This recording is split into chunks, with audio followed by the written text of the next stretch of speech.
यदा यदा हि धर्मस्य ग्लानिर्भवति भारत अभ्युत्थानमधर्मस्य तदात्मानं सृजाम्यहं परित्राणाय साधूनां विनाशाय च दुष्कृतां धर्म संस्थापनार्थाय संभवामि युगे युगे। धर्म को हानि होती है जब जब अधर्म में वृद्धि होती है, तब तब सत्पुरुषों के उद्धार के लिए, अधर्मियों के विनाश के लिए और धर्म की पुनः स्थापना के लिए मैं ही जन्म लेता हूं। ये श्लोक आपने कहीं ना कहीं जरूर सुना होगा, कभी मंदिर में, कभी किसी वीडियो में, या फिर किसी मुश्किल समय में किसी के मुंह से। लेकिन आज मैं चाहता हूं कि आप इस श्लोक को सिर्फ सुने नहीं, महसूस करें, क्योंकि ये श्लोक सिर्फ भगवान के अवतार की बात नहीं करता। ये श्लोक हमारी जिंदगी की सच्चाई बताता है। जब जब जिंदगी में सही और गलत का फर्क मिटने लगता है, जब मेहनत करने वाला हारने लगता है और गलत रास्ते वाला आगे बढ़ने लगता है, तब तब ये सवाल उठता है, क्या सच में न्याय है? क्या सच में कोई रास्ता है? एक सच बोलूं, हम सब गीता का नाम तो लेते हैं, लेकिन उसकी एक भी सीख अपनी जिंदगी में नहीं उतारते। हम चाहते हैं सफलता भी मिले, शांति भी मिले, लेकिन कर्म करने से डरते हैं। गीता साफ कहती है, गलती कर्म करना नहीं है, गलती है कर्म से भागना। आज इस वीडियो में मैं आपको बताऊंगा भगवद गीता से हमें क्या सीखना चाहिए और कौन सी ऐसी गलती है जिससे श्री कृष्ण खुद मना करते हैं। वीडियो स्किप मत करना, ये सिर्फ ज्ञान नहीं, जिंदगी का फॉर्मूला है। तो चलिए शुरू करते हैं भगवद गीता की उन सीखों के साथ जो हर इंसान को एक बार जरूर समझनी चाहिए।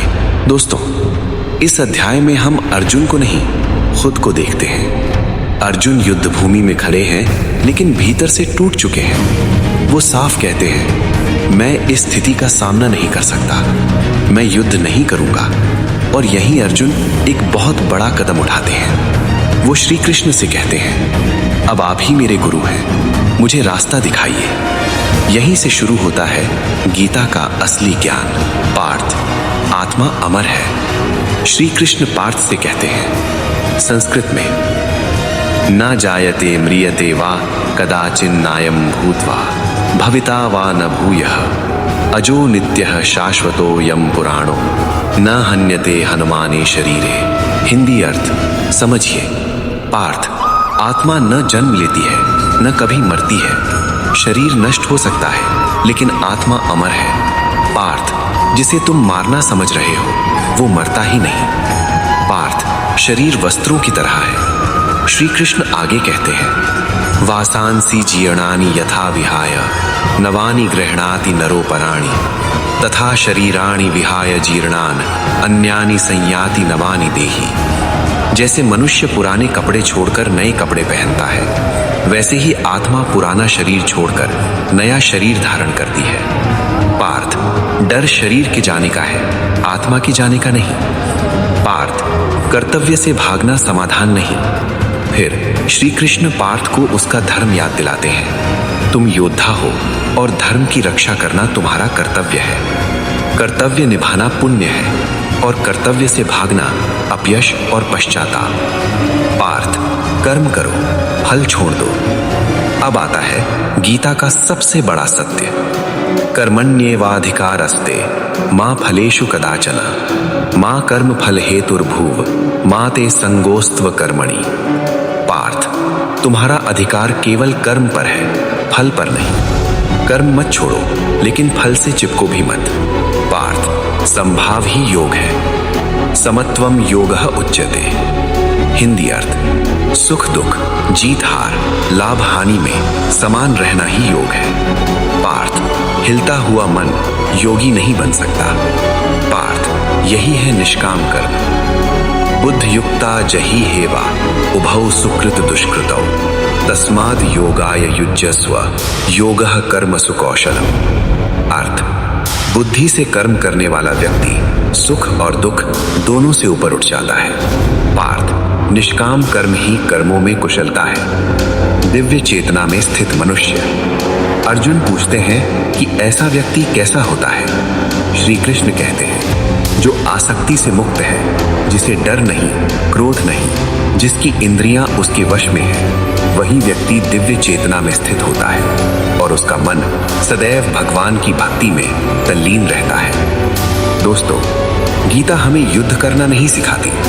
गीता हमें अपने भीतर के डर, लोभ और भ्रम से लड़ना सिखाती है। अगर जीवन में कभी रास्ता समझ ना आए तो अर्जुन की तरह कह देना, हे कृष्ण, मैं आपका शरणागत हूं। पार्थ को मिला उत्तर, हमें भी मिलेगा। श्री कृष्ण अर्जुन से कहते हैं कि मैं ही इस संपूर्ण सृष्टि का स्रोत हूं। जो कुछ भी हम देखते हैं, शक्ति, बुद्धि, सौंदर्य, ज्ञान, वैभव, सब मुझसे ही उत्पन्न हुआ है। मनुष्य के भीतर जो भी गुण है, चाहे वो साहस हो, धैर्य हो, बुद्धिमत्ता हो या विवेक, वो सभी भगवान की ही देन है। श्री कृष्ण यह स्पष्ट करते हैं कि 7 महर्षि, 4 ऋषि और 14 मनु सब उन्हीं से उत्पन्न हुए हैं और इन्हीं के माध्यम से संपूर्ण मानव जाति का विस्तार हुआ।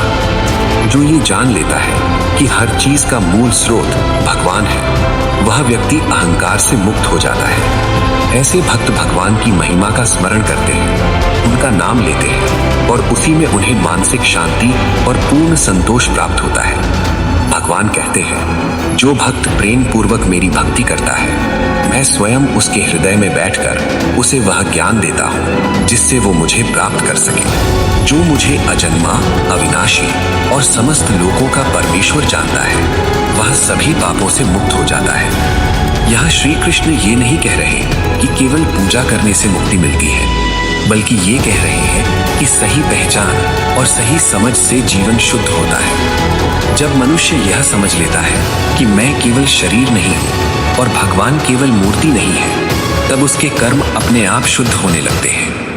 भक्त और भगवान का संबंध। जो भक्त प्रेम पूर्वक मुझ में लगे रहते हैं, मैं उन्हें बुद्धि योग प्रदान करता हूँ। इसका अर्थ ये है कि भगवान बाहर से मार्ग नहीं दिखाते, वे अंदर से दिशा देते हैं। जब जीवन में निर्णय कठिन हो जाए, जब समझ ना आए कि सही क्या है, तब यदि मन भगवान से जुड़ा हो तो सही बुद्धि स्वयं उत्पन्न हो जाती है। अर्जुन अब संशय में नहीं है, वह पूरे विश्वास के साथ कहता है, आप ही परम ब्रह्म है, परम धाम है, सनातन पुरुष है। यह अर्जुन की केवल प्रशंसा नहीं है, यह उस अवस्था का संकेत है जहां संदेह समाप्त हो जाता है और श्रद्धा जन्म लेती है। तो दोस्तों, भगवत गीता का ये भाग यहीं तक था।